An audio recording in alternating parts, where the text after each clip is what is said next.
As I sat and listened to the beginning of this debate, my heart simply broke. Thank you, Mr. Speaker. I rise today in strong support of my bill, H.R. 4922, the D.C. Crimes Act. Rather than prioritizing the safety of law-abiding and protecting the lives of innocent residents and visitors, district officials have actively facilitated dysfunction and chaos through their progressive soft-on-crime policies. Instead of addressing the clear epidemic of youth crime in the city, the D.C. City Council increased the age of youth offenders to individuals 24 years old and younger, meaning fully grown legal adults in the District of Columbia can receive sentences meant for children. This is simply insane, and that is why I introduced the D.C. Crimes Act, which lowers the definition of youth from under the age of 25 to under the age of 18, removes the ability of judges to sentence youth offenders below mandatory minimum guidelines, and requires the D.C. Attorney General to establish a public website containing much-needed statistics on juvenile crime in D.C. The Trump administration's efforts have shown that lawlessness is a choice, and it is time for Congress to step up, adhere to our constitutional duty, and firmly address crime in the nation's capital. Many people know me for being able to do alliterations, and all I could think about was amnesia allows adolescent accountability avoidance agility from across the aisle. So work with me for a second. Imagine being a young man born to Jamaican and Panamanian parents who messed up not once but twice. Imagine standing in front of a judge with your whole future hanging in the balance, and instead of prison, you are given a promise of mercy. Your record gets wiped clean. You get a second chance at life. Now imagine taking that promise and turning it into promotion. You go to college, you get a job, and even become a member of Congress. That's what redemption looks like. That's what America is supposed to be about. And that is exactly the story of the next wannabe governor from Florida. As a young man, he went through pretrial diversion for misdemeanor marijuana possession. As an adult, yet younger than 24, he was charged with and ultimately placed on probation for felony bribery charges, which ultimately were 2 expunged. He was given a third chance, and now he's the face of a bill that would not afford young people in Washington, D.C. the same opportunities afforded to him.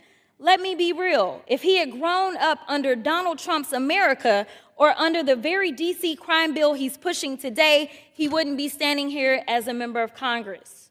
He'd still be living with the weight of those charges. So let's call this what it is, opportunities for me, but not for thee. He climbed the ladder of redemption, and now he's yanking it right up from the D.C. youth.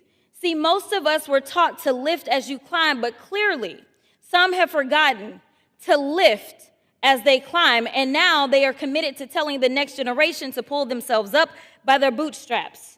I will not sit quiet while a man who was saved by grace turns around and tries to snatch grace away from others. If we're going to be real about crime, about communities, time about... has expired. I'd like to yield for an additional minute, please. Gentlewoman is recognized. About second chances and even third chances, then it needs to start with us looking in the mirror and remembering that even the author of this bill has a story too before he tries to lecture D.C. on safety. And it would be complete hypocrisy to have, hypothetically, someone convicted of 34 felonies to lecture D.C. on what to do with youthful offenders who have been scientifically shown not to have fully developed brains under the age of 25, especially if said multi-count convicted felon was in his 70s when he was convicted. What would be his excuse? Because his brain would be fully developed, and with that, I will yield back. Earlier today, one of our colleagues, a gentleman from Florida, presented up on this screen something that appeared to be a screenshot of a text message containing or insinuating an explosive allegation. Jim Biden says, "This can work. You need a safe harbor. I can work with your father alone."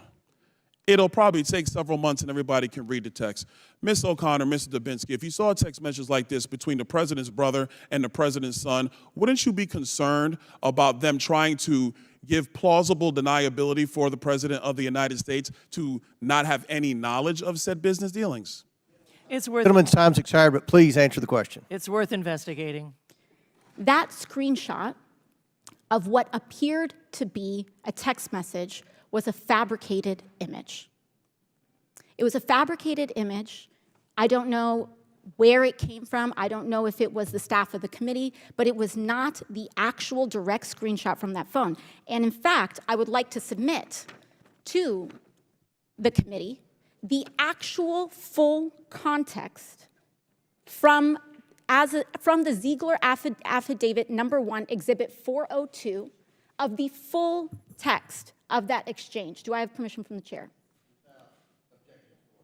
Importantly, what was brought out from that fabricated image excluded critical context that changed the underlying meaning and allegation that was presented up on that screen by this committee and by members of this committee. Mr. Lander, I have to come to you. You're the comptroller of the city of New York. You talked about the proposal by Mr. Mamdani for government-run grocery stores. Do you think that's a viable proposal for the people of the city of New York? All around the country, there are quite a few places where there are publicly owned grocery stores designed to offer healthy, nutritious, affordable food in food deserts where people have no other options. That is Mr. working Lander, in red and blue states around the country. Mr. Lander, you do realize that these grocery stores have less product available. The food is not nearly as good. Some of them shut down. The standards in them are, quite frankly, disgusting. Do you think it's in the interest of the people of New York to open this up? And by the way, I'm from Brooklyn, New York, so I've grown up in the city. I'm so glad to hear it. But if you grew up in low-income neighborhoods in Brooklyn, Sir, you I would grew see up that in you Crown Heights, had. Brooklyn, a low-income neighborhood. Then you would have seen that many of the privately owned stores nearby had low quality and high prices. Out of the business of distributing food when I was a kid. The city of New York used to distribute food. They got out of that business. They did when I was a kid. But we still provide a whole lot of free meals in our summer camp programs, in our after-school programs, and in our schools that an enormous number of low-income and working-class families rely on. That is government-distributed food. Should we cut it off?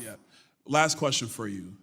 Can you condemn the phrase global intifada? I made real clear, if you mean I don't think people should say it, I condemn condemn it. If you want to make it against the law and send people to jail for saying it, Gentleman's time I don't.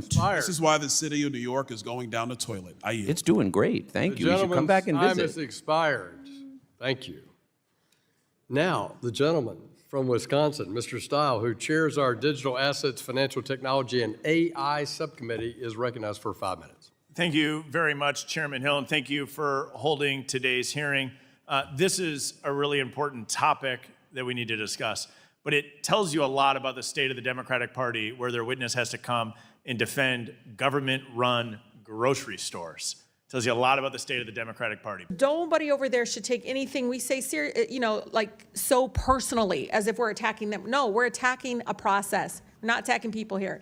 And I think it's really important. We need to stand up against this fascist takeover. That's not a bad word. It's a fact. And here in DC and across the country, it is so incredibly important, Mr. Chair, that this committee does not allow rhetoric that defames and or paints Washington D.C. in a way that you all haven't really truly seen. You're just reading it. No, you're just reading it or something off of some. Will the gentlelady yield to a question? Yeah, I think it's really important. Will the gentlelady yield? No, I don't yield. I don't even have time. I can tell you. Your time's expired. It is expired, but Ms. Mr. I've Chair. been nice. But you all live like here, Mr. and Lee. you're not telling people the beautiful parts that you do see in our Mr. nation's Lee. capital. And no, it's just wrong how we're doing it. Chairman, I think it's Wrong. insane if the But you're gentlelady gonna doesn't look have at an American argument, but she's going to Washington, D.C. refer as a to bunch me of and some of criminals. my You yield to colleagues. Mr. Mr. Chair, Donalds. We were you from the know Third this. Reich. This is You're insane. gonna look at It's 14, insane. 15-year-olds as It's a bunch of insane. criminals? It's insane. Oh, Do I look like a you're member of the right, Third Donald. Reich to you, Ms. Please, Tlaib? please, Is that what I look like to please. you? You're the one taking your voting card. Is that what you think? giving it Is that to what you somebody. think? Giving Is it that your what you card. think? No, that's unethical. I think it's radical You and I think should- it's no, you insane. should And I'll be held respect everything that you say. accountable. Before you But to open your say mouth, something like you that should be to held myself and a lot of my accountable. colleagues is way out of line. I'm not the It's one way out of giving my line. voting It's card way out of to line. someone Regular to order, go Mr. vote. Way out of You line. don't wanna vote. Regular order. That's okay. But it's okay, right? That is not how it It's goes. okay, right? You hold yourself accountable before you talk about Hold Washington, myself D.C. accountable. Mr. Lee. Washington, D.C. Hold your out own of your self mouth. accountable. How Keep about it out of that? your mouth. Hold your own I'm self trying, accountable. Mr. How about Fleming. that? Free D.C. and make sure you All right. vote with your own voting voting card. Don't be giving it to somebody Ms. else. Tlaib, all right, time. Chair recognizes Ms. Boebert from Colorado. Order. Wait a minute, Ms. Boebert. All right. Order. Ms. Boebert. Throughout this work, one thing has been made abundantly clear. The progressive policies of the District of Columbia City Council are simply not working. We cannot allow further pro-crime policies to be put into place while this crisis continues. Citizens of D.C. and the visitors of our nation's capital deserve to feel safe. This bill is a great step towards ensuring our capital city is going to be safe. I encourage my colleagues to join me in supporting this legislation, and I reserve the balance of my time.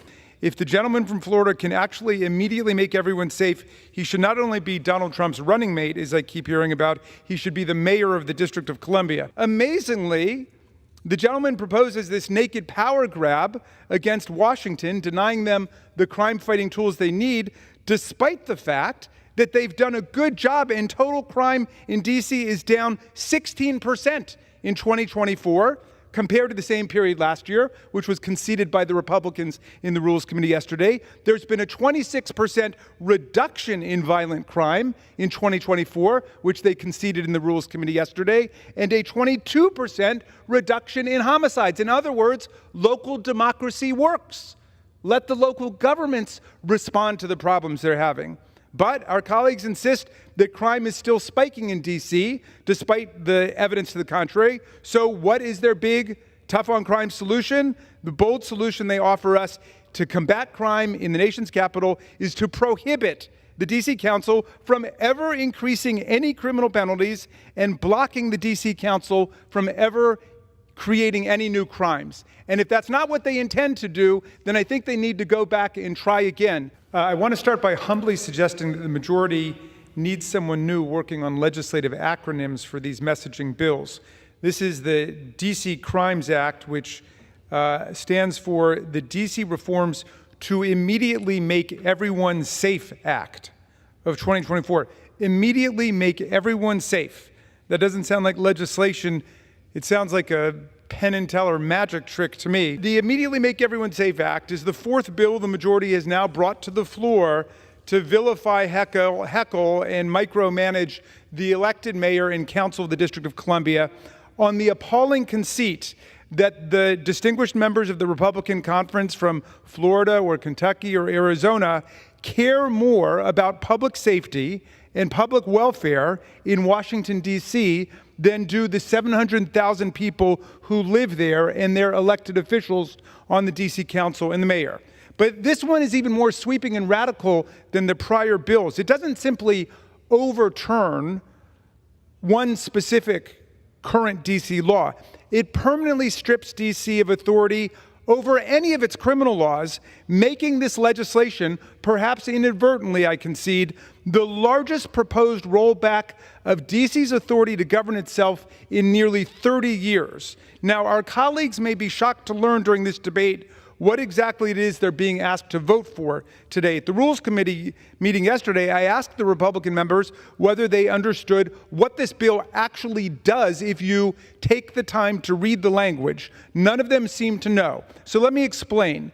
The bill amends the D.C. Home Rule Act to say that the D.C. Council may not, quote, enact any act, resolution, or rule to change any criminal sentence in effect on the date of the enactment of the D.C. Crimes Act of 2024. In other words, if this bill becomes law, the D.C. Council could never increase criminal penalties again without Congress acting first, nor could it create any new criminal offenses at all. That is their big tough-on-crime package they offer the Congress. No increases in criminal sentences indefinitely in the District of Columbia, and no new offenses can be passed at all. Say the D.C. Council wanted to create a new criminal offense for, say, directing an organized retail theft ring.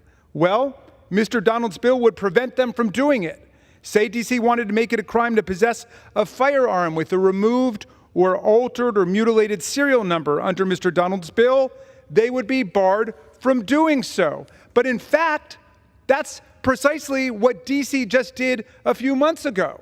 My Republican colleagues seem blissfully oblivious to the fact that earlier this year, responding to the spike in crime occurring across America, not just in Washington, D.C., of course, the D.C. Council passed a 63-page law called the Secure D.C. Omnibus Act of 2024, which dramatically increased criminal penalties for 9 different crimes and created 6 new criminal offenses. The D.C. bill, which was passed unanimously by the council and signed into law by the mayor, does what Republicans have so eloquently been orating about on the floor. It increased criminal penalties, including for gun crimes, violence in parks, violence committed against vulnerable people, violence committed against rideshare drivers, metro drivers, and transit workers.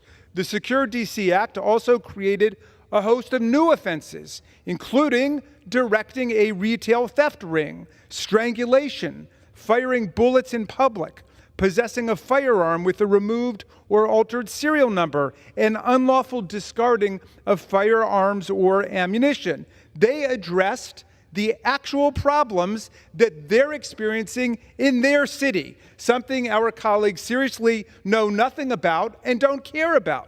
But if Mr. Donalds' bill had actually been law at the time, the D.C. Council would have been barred from enacting all of these tough-on-crime penalties altogether. And they will be barred in the future from responding to the kinds of spikes in crime that they experience. For my Republican colleagues who love to castigate the people of D.C., who I concede voted more than 90% against Donald Trump in the last election, I would respectfully suggest that they consider the following fact. D.C. has higher maximum criminal penalties than many Republican states do. Let's compare. The maximum penalty for armed robbery in D.C. is 30 years. In Kentucky, represented by the chairman of the Oversight Committee, the maximum is 20 years, 50% less. In North Dakota, it is 10 years or 66% less. In D.C., criminals can receive a 40-year sentence for armed carjacking. In Kentucky, represented by the chairman of the Oversight Committee, carjacking is not a separate independent offense. You've got to charge somebody with armed robbery, but even then, you can only get half the sentence you can get in D.C. for carjacking. Look, despite all of the fine election year rhetoric we've heard, there's something profoundly antithetical to our system of government in what the gentleman is proposing. If you read the Declaration of Independence, Thomas Jefferson set forth a bill of particulars against King George and the Parliament. And one of the central allegations of it was that they were denying the colonists the right to define criminal offenses for themselves. People over in England were dictating to people in our country what the criminal offenses should be. And that's like, with all due respect, the gentleman from Florida dictating the people in Washington, D.C., how they should order their affairs when it comes to the criminal law. Jefferson would have understood very well this situation that we're in, and our friends in Washington, 713,000 tax-paying, draftable U.S. citizens have petitioned for statehood because they no longer want to be kicked around by other people's representatives. They want to have an equal say in this body, an equal say in the U.S. Senate, and they don't want other people's representatives telling them that they can't pass the criminal offenses or the increased criminal sentences that they want for their crimes. I'll reserve. Thank you. Why are we here, colleagues? Well, between January of 2017 and January of 2021, we suffered the most lawless presidency of our lifetime. It began by Donald Trump saying that he would keep his more than 500 businesses going. That's right, and he wouldn't divest himself of any of those businesses, and he would not adopt a rule in honor of the Emoluments Clause, consistent with the Emoluments Clause, declining to take money from Saudi Arabia, China, United Arab Emirates, and so on. And then he proceeded, as we've learned, to collect at least $7.8 million from foreign governments, and that's actually a tiny fraction of what he got, because that was only for the first 2 years before the chairman, in his wisdom, decided to tell Mazars to stop complying with a judicial court order. And so that was all we got, was 2 years for 4 businesses out of more than 500. And that was just for 20 countries out of 195 countries on earth. But the lawlessness lasted up until yesterday, when Donald Trump's lawyer got up before the D.C. Circuit Court of Appeals and asserted that President Trump, or any other president for that matter, has a right to order assassinations of his political opponents and not be prosecuted for it unless he's impeached and convicted first, which is completely at odds with the text of the Constitution, the history of the Constitution. But he asserted a right to assassinate other citizens unless first he's impeached or convicted, which means all you got to do is kill your political opponents and then kill enough of your political opponents in the House and Senate to keep yourself from being impeached or convicted. My friends, please don't look at your phones and papers right now. This goes to the heart of the republic. Take a position on it. Even if you're going to support it, take a position on it. Don't stick your heads in the sand. Donald Trump is doing this to our country. He's asserting the right of the president to murder people and not be prosecuted for it. Well, so why are we here? Well, Donald Trump insisted to numerous Republicans and in public and on Twitter and on Truth Social that Joe Biden be impeached. Why? Well, because Donald Trump was impeached twice. The last time for inciting a violent insurrection against his own vice president, against the Congress of the United States to overthrow an election. And if you don't believe that, you've got to tell me that if Mike Pence had buckled under to weeks and months of pressure, that Donald Trump would have said, oh no, I was just kidding. I'm not actually going to seize the presidency. Come on, if you believe that, you're too innocent to be let out of the House by yourself. So anyway, Donald Trump says, I don't want to be the only one running for president who's been impeached. Impeach Joe Biden. Figure out something. We were here for a year. You guys did not lay a glove on Joe Biden. You don't have a single credible piece of evidence, not one iota, showing any crime by Joe Biden. As Mr. Lynch says, even your own witnesses came up and said they didn't see it at the one hearing that you had on impeachment. So why are we here? Well, we can't go after Joe Biden. He's clean. Let's go after Hunter Biden. Let's go get him. And that's why I'm so suspicious of where we are today, Mr. Chairman, because I heard you numerous times say, come before the committee, come and testify before the world, come and tell everybody what happened. And he took you up on it, and he said yes. And I said, finally, we'll get to hear from Hunter Biden. We'll get to hear answers to all those questions Mr. Fallon posed. But then you wouldn't take yes for an answer. You said, no, we want to go to a back room and do it there, and then we will leak out appropriate details, which of course we have seen has allowed for radical distortions of people's testimony before this committee. You have not released the vast majority of transcribed interviews that have been in the back room so we can leak out specific details. So that's not right. That's why we have questions about it. But I'm with Ms. Mace. Let's bring them all in. Let's bring in all the Republicans who still haven't testified about what they know about what happened on January 6th, and let's bring Hunter Biden in. Let's do that all together. I'd be for that. And thank you for yielding,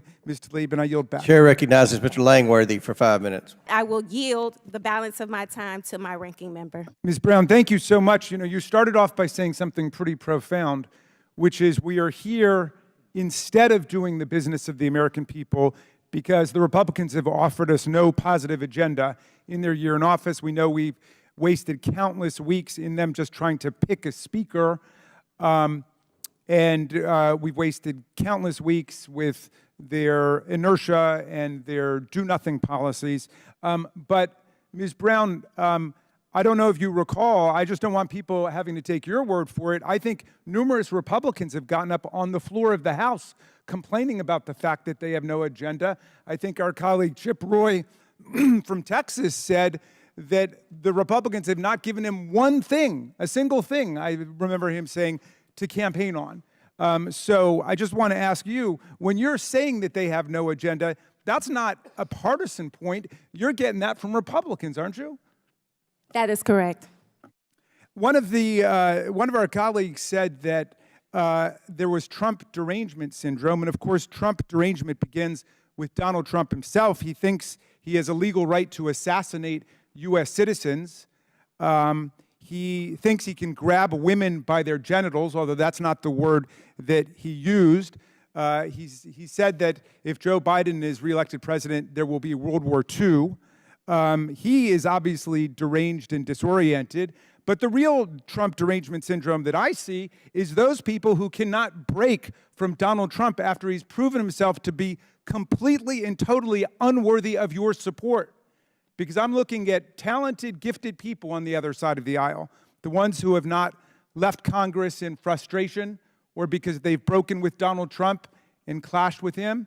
But I'm still looking at people who have their wits about them, I think, but you're acting like cult members, like you're sleeping on the basement of a cult, listening to tapes all night, and I beg you to get over your Trump derangement syndrome. Thank you very much for yielding, Ms. Brown. Chair recognizes Mr. Donalds from Florida for 5 minutes. And one of the first things that the House did after the vote of an impeachment inquiry was to subpoena Hunter Biden to appear. Hunter Biden has evaded that subpoena. So flagrantly did he evade it that he decided to show up at the Senate side to give a press conference, and Eric Swalwell, a member of the House, helped him get that time on the Senate side to give a press conference. That's a flagrant violation of a congressional subpoena. Secondarily, he has the gall to show up here when we're actually discussing contempt.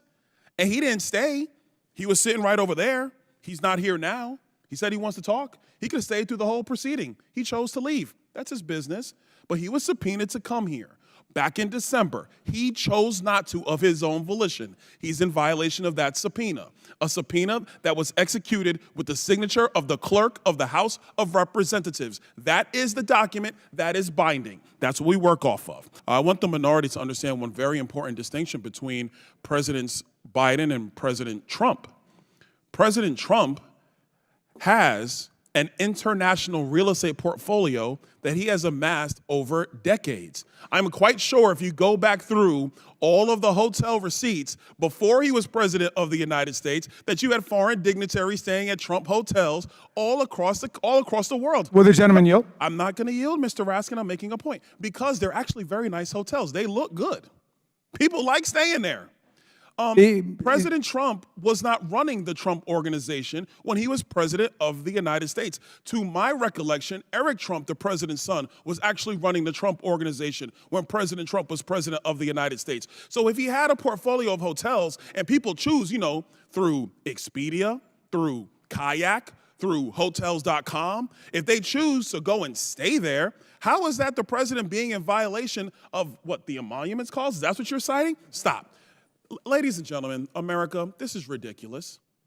The Biden family has no business.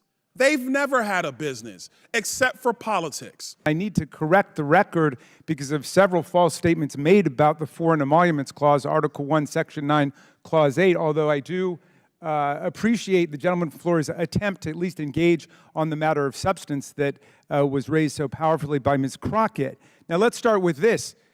Article 1, Section 9, Clause 8 says that neither the president nor any member of Congress can receive a present, an emolument, which means a payment, an office or a title from a prince, a king, a foreign government, quote, Mr. Donald, of any kind whatever, without going to Congress first and obtaining the consent of Congress. There's no hotel exception, Mr. Donald, to the Foreign Emoluments Clause. There's no international real estate syndicate exception to the Foreign Emoluments Clause, Mr. Donald. And also, I will take you up on your challenge to see whether the Trump Hotel in Washington, the Trump Hotel in Las Vegas, the Trump Hotel on Fifth Avenue, the Trump Hotel at UN Plaza, the four of the more than 500 businesses that we got documentation for, whether they actually had the same level of business coming from Saudi Arabia, the communist bureaucrats of China, who were the leading spender, as you know, if you've read our report, the United Arab Emirates, Indonesia, India, Egypt, and so on. We will make that comparison about what was done before if you get the chairman to call off the ban on further documents coming from Mazars. So have you ever stayed at a Trump hotel, Mr. Raskin? Excuse no, and I never would stay at a Trump hotel. I've got too much self-respect and stay at concern bad for hotels. hygiene. So, but in any event, Mr. Donald, you're totally wrong about what the Foreign Emoluments Clause stands for. Abraham Lincoln was given 2 elephant tusks by the king of Siam during the Civil War, and he liked them very much. He wanted to keep them, but he went to Congress which is what every other president did before and every president did since, right up until Donald Trump. And he asked whether he could keep the Tusks. And Congress, though they loved Honest Abe, said, no, you can't keep them. I mean, John F. Kennedy was offered citizenship by the people of Ireland because they loved him so much, and he refused to take it, saying that even though it didn't violate the letter of the Emoluments Clause, it violated the spirit of the Emoluments Clause. And Donald Trump converted the presidency into an instrument for self-enrichment. He raked in millions of dollars from the most corrupt governments on earth, who came in with specific favors that we document in our report that they got from Donald Trump.